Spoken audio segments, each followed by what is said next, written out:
శ్రీనివాసరెడ్డి గారిని కలిసి వినతి పత్రం ఇచ్చిన సందర్భంగా వారు సానుకూలంగా ఎన్నికలకు ముందే హామీ ఇవ్వడం జరిగింది.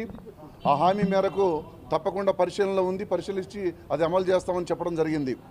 అయితే గ్రామ పంచాయతీ లేఅవుట్లో 10% 20% ప్లాట్స్ ఆ రోజు ఆ వెంచర్ మొత్తంలో అమ్ముకోవడం జరిగింది. అవి రిజిస్ట్రేషన్ చేయడం జరిగింది. దాని తర్వాత మిగిలిన ప్లాట్లు ఏదైతే ఉన్నాయో అవి రిజిస్ట్రేషన్లు కాకపోవడం వల్ల చాలా కుటుంబాలు ఆ వెంచర్ వేసిన వాళ్ళు కావచ్చు, లేదా కొంతమంది ఆ మిగతా ప్లాట్స్ని అమ్ముకోలేక ఆ బ్యాంక్ లోన్స్ రాక, లేదా పిల్లలకి ఏదైనా ప్లాట్స్ అమ్ముకొని ఏదైనా పెళ్ళిళ్ళు చేసుకోవాలనుకున్నా కూడా అది జరగక, లేదా ఏదైనా అప్పులు తీర్చుకోలేక ఇబ్బంది పడుతున్నారు. అది వాటిని తక్షణం పరిశీలించి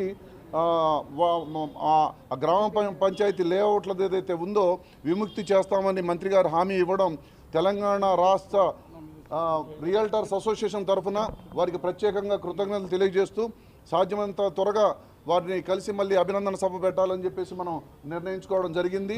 షార్ట్ పీరియడ్లో రాష్ట్ర వ్యాప్తంగా ఉన్న 30 లక్షల మంది సుమారు రియల్టర్స్ అందరికీ కూడా ఇది ఒక శుభవార్తగా realtors association Telangana realtors association తరఫున మీ అందరికీ సమక్షంలో తెలియజేస్తున్నాం.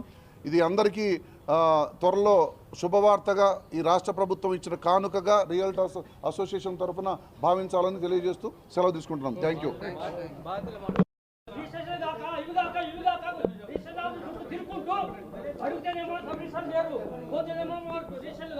ఎక్కడ చెప్పుకోవాలి పోయి